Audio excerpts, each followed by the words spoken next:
So tonight is the last day of Vasa. Tomorrow Vasa ends. It's called Pavarana. So Pavarana, which means the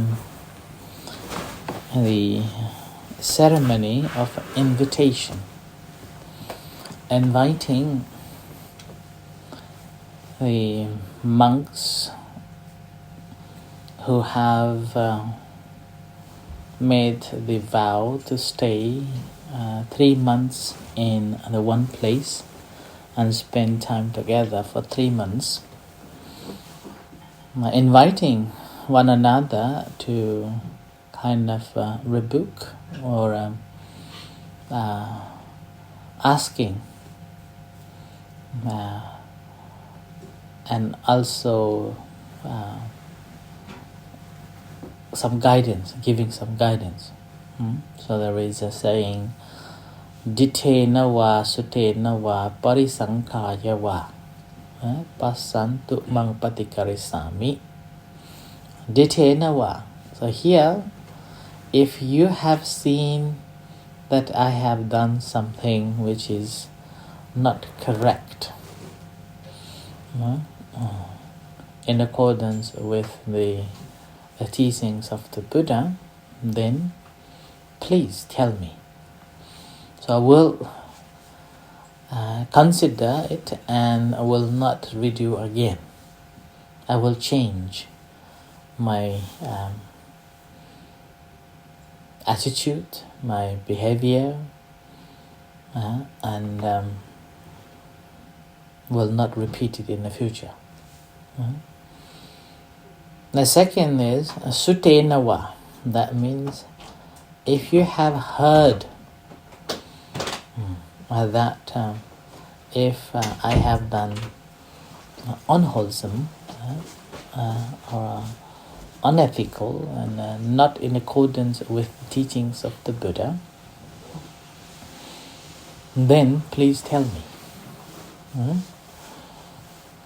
The third one is called a parisankayava, which means if you have a doubt or even the slightest doubt on that, then please tell me. So that is the ceremony called Pavarana. And that normally happens tomorrow. That's the full moon or the end of the Vasa. And obviously when we are living together, intentionally or unintentionally, sometimes physically, verbally, could have done something that is towards another person, and that may have caused disturbs, may have caused unhappiness, frictions or like that. So in that case, and then after the Vasa, then if a monk has left and gone their own ways to different places, and then that person is free. And the person who is living also free from that. That monk, suppose say, when that monk was here, this monk has done this and this monk has done that. And then same time the monk who left, he will be also thinking, that monk has done this, that monk has done that. Not cleared. Then will continue, go on. So with that, will not be able to advance in the practice. So that's why this Pavarana is quite important. And also sometimes we may have, like in particular when we are living together, you may not have the intention to do anything. But somehow the person who is living may have generated the why he's doing that. So that's called parisankhaya. why he's doing that, why he had done that. He should be doing this, he should be doing that, and like that. And then this also can cause a friction as well. And then when it go away, again, cannot advance in the practice. Now this beautiful tradition, if we can apply in household life, it would be beautiful, isn't it? Would be very beautiful and brings the harmony in the community and the society, and obviously there will be no war. There will be no war. And also actually that prevents from causing a friction. Sometimes without knowing we may say that, oh, that person is this, that person is that. And that sometimes it's because of wanting to gain something, or wanting to have something. That's what the Buddha called dragging you in yourself into that position. And another technical term is a raga. Raga means pulling yourself in it, or dragging yourself into that circle. And this pulling or dragging, because of my clan, because of my nationality, because of my title, because of my fame, because of my gain, because of worry of my loss. And with these, we create a so-called bhava tanha and vibhava tanha. So longing for the existence and also longing for non-existence. So with that, often we develop this concept or develop this understanding, which is basically we attach to that concept, attach and hold on to it, and then anything that is preventing, anything that is not allowing it to happen, then directly or indirectly we say something. Okay?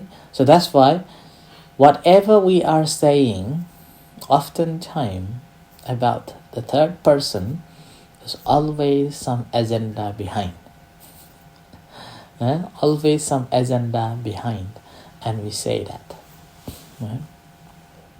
And with that saying, sometimes we may start off with a little thing, but gradually putting it again and again. It's like the Buddha said, even a lie, if you say it for 100 times, it becomes true. It's like Angulimala. Angulimala and his friends were saying that, Angulimala is, at that time his name was Ahingsaka, so he is having an affair. He is plotting against you, like that. So his friends said it again and again. And then his teacher gradually started to have a suspicion, and then eventually believed in that words. And then with that, he had developed the plan to kill him without him killing his own student, thinking that let the other people kill him. And that's how he becomes the Angulimala, like that. So the whole circle begins in that way. And then suppose if that something that is preventing, then again we will do different ways to gain it or to lose it, or to let this what's called obstacles away. Right? So in those situations, that's why the practice of meditation actually is to notice that, able to recognize that, okay, this is happening. And particularly this it's very difficult to notice that, but when we are coming into the community, living in a community, then whenever there is these kind of a symptoms created, and then you have this thought arises that this has created and this is there, and it's always good to use that tradition that monks have, this pavarana, so speaking it up. Now this is speaking again, it's teachers to students and students to teacher. So that's why whenever you go to the retreats, you have to offer yourself to the Buddha, offer yourself to the masters, saying that, okay, I offer myself to the Buddha, to the master. Please teach me, or please help me to see the suffering and freedom from suffering. So after you have given that permission, then that permission allows the masters or the teachers to tell you. And that's called a pavarana. That's why when we observe the retreat, so in that observation of the retreat, the first day of the Vassa, during this 3 months time, I am going to stay in this place, and then after that, then juniors will visit the seniors, kind of offering yourself, saying that, okay, if I have done anything wrong, please forgive me, and during this time we will be living together. That's called that's another form of this tradition. So with that, when you are living together, then always a teacher has this compassion to tell. And here again, with that, there is a clause, or there is a principle saying that when you are telling, then it got to be speaking in a form of a kindness, in a form of a compassion, rather than anything else. Right? Compassionate and kindly, you are telling that person that, okay, whatever you have done that's the one. Okay, should change, like that. But again, if you haven't again offered, then oftentimes when you have obstacles, then again may not be told by the teacher.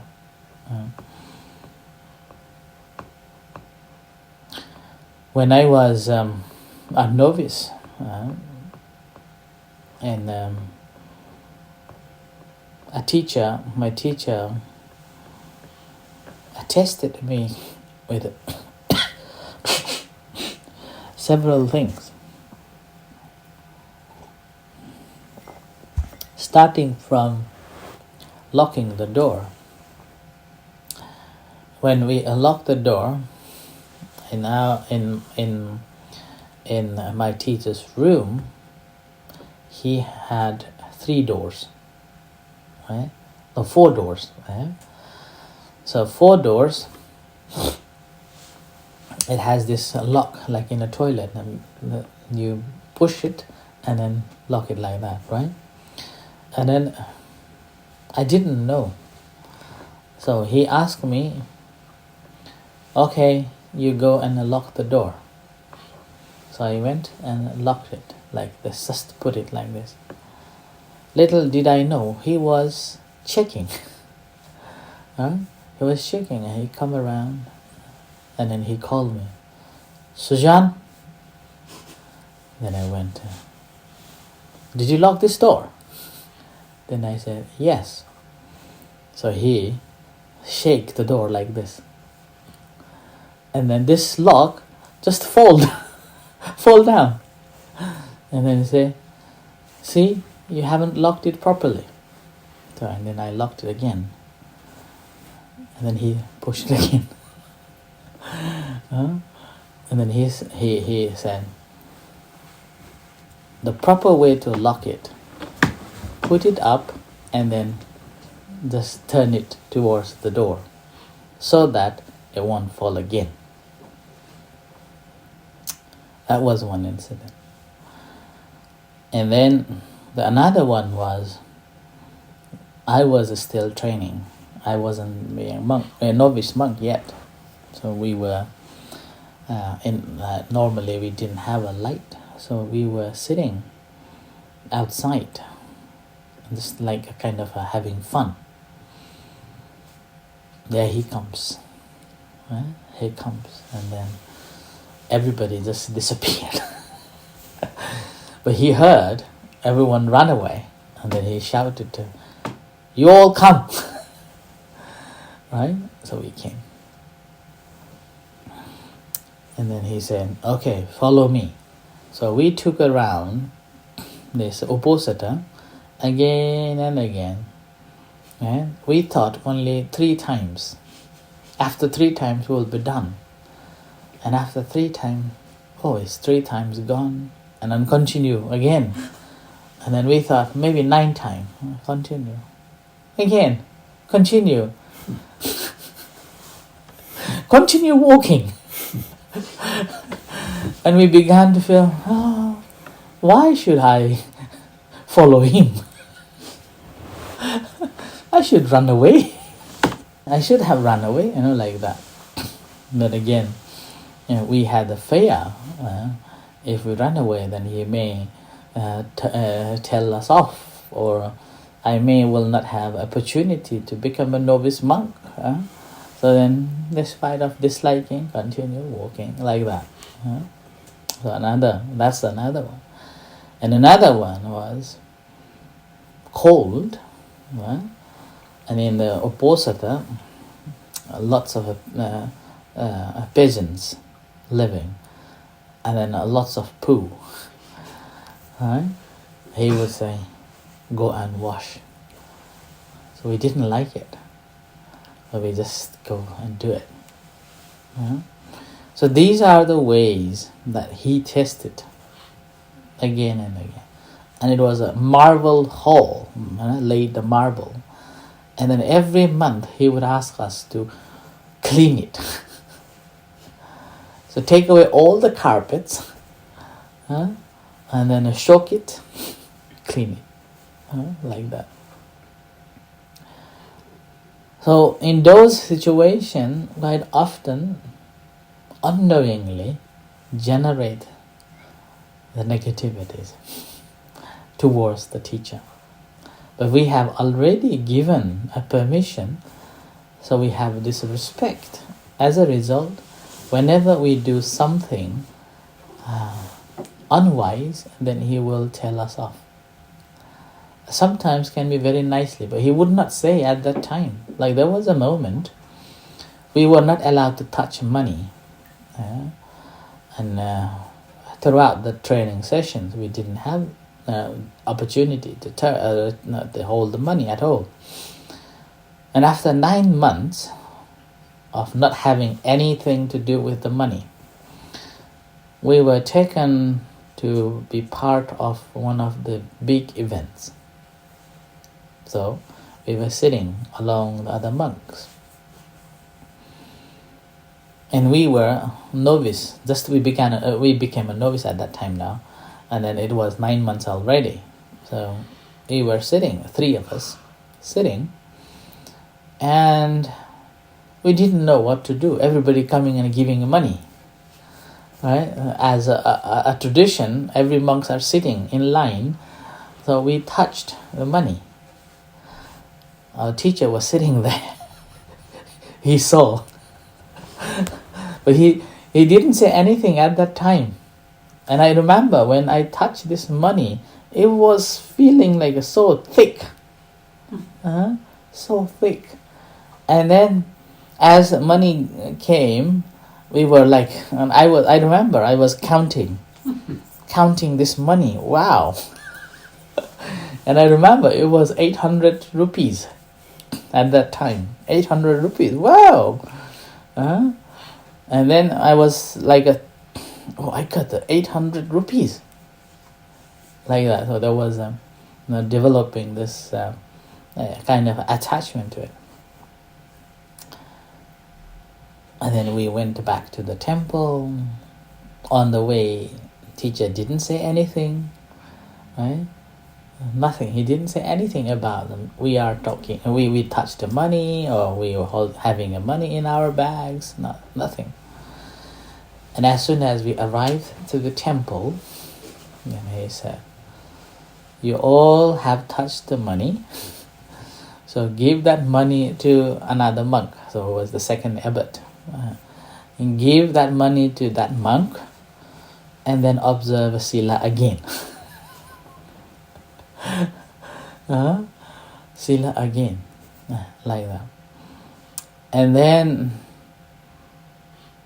I remember that time, because it was given to me, I had already developed this concept that this money belongs to me.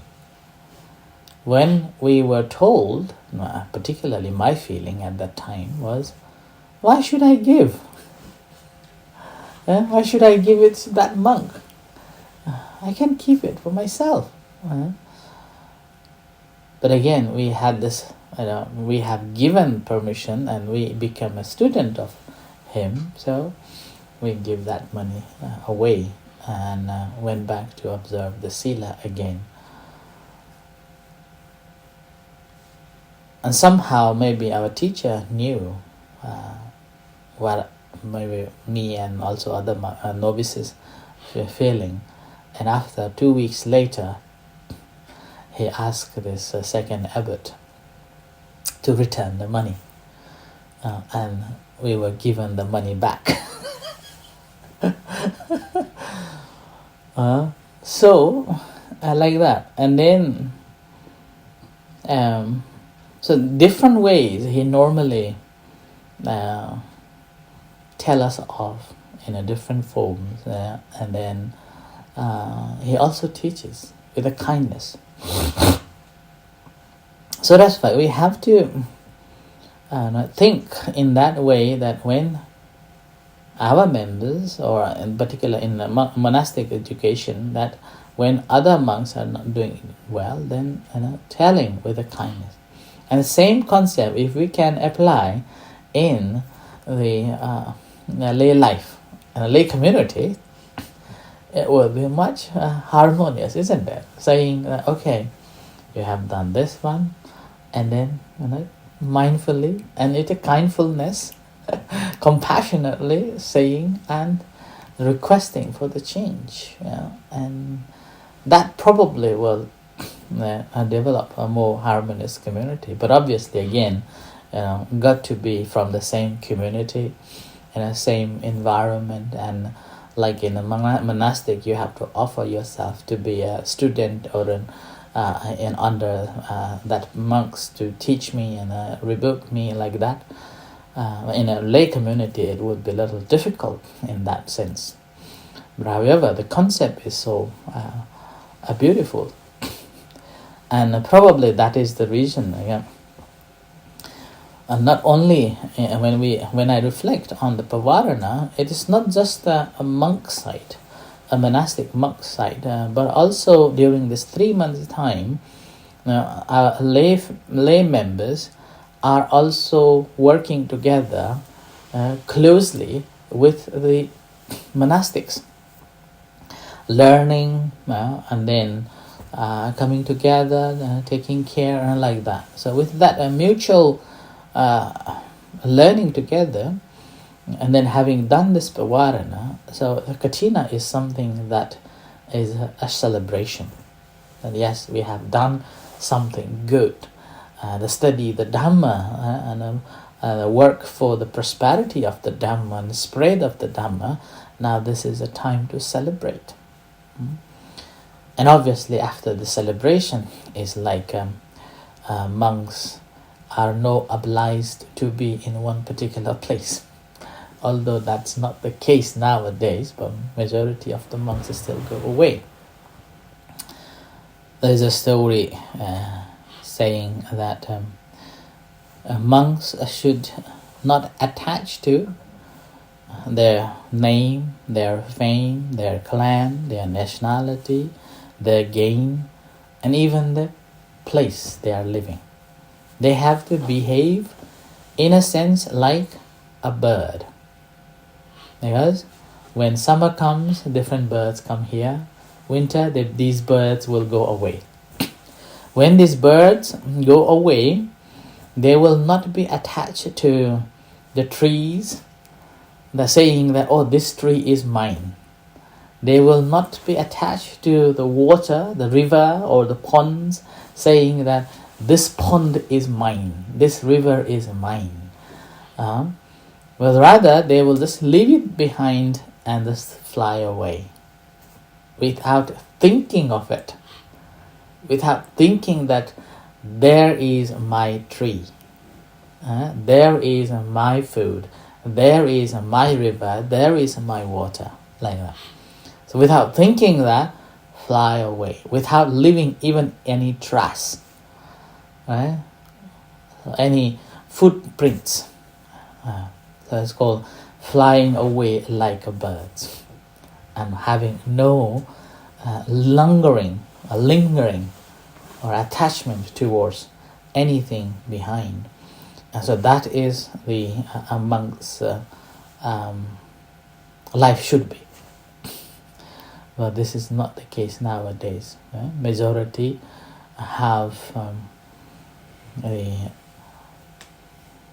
there's identities as well as attached to the certain places, certain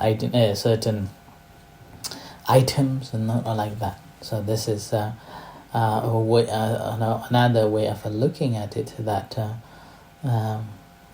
although principle is there, but monks are still not enlightened yet.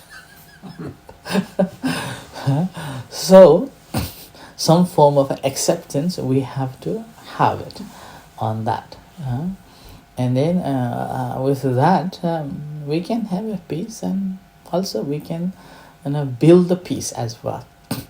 And then we something is happening in my nose. Basically, when we reflect on that, actually we are developing this. I also mentioned while we were meditating, called Kamma Sakata Saddha. Yeah? Developing the conviction or this faith or belief in the action that we are doing. Whoever does that action, that belongs to them. And here, it's in our position how we are going to do that action. We may do this action differently, but always have to be mindful that any action that I am doing, whether that action is towards the releasing of our this greed, hatred and delusion or not, and any action that we are doing should be towards, like in a general term, community serving. So that's why if you remember, it's been a tradition in the monasteries that there will be constantly something to be done. And it is not because the monastery wants it to be, but providing the opportunity that the members of the monastery or other all the devotees will have opportunity to do the good thing. And that's why when somebody comes to the monastery, always something you can do. Starting from a cleaning,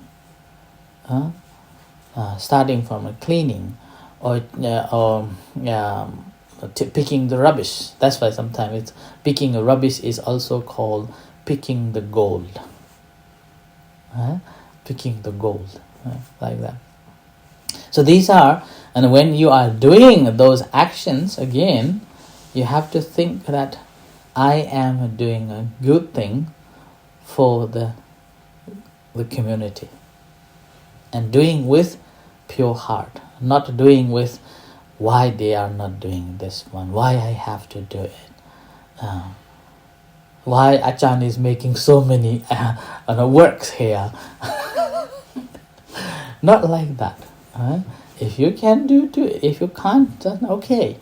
Like that. But always think that this is the Kamma Sakata Saddha. Whatever you do, it has a result. And that result is for yourself. And the same with others as well. Whatever others do, that's their karma. Whatever we say, whatever we think, whatever we do, that's our karma. Same with others. Now, the moment when you join with their actions, then you're also part of it. You are also getting the share of that. So that's why we got to be mindful on that. Whatever we do in our day-to-day life. And if we can be mindful in this way, then okay, some monks are like this, some monks are like that, some monks are the same with this monk, and this man is like this lady is like that, this boy is like this. Okay, it's up to them, but just do not take part in it. That's all. When you do not take part in it, everything is fine. All what you can do kindly, that's called kindfulness, and compassionately, oh, that is not good. You can tell, but not believing that they will change.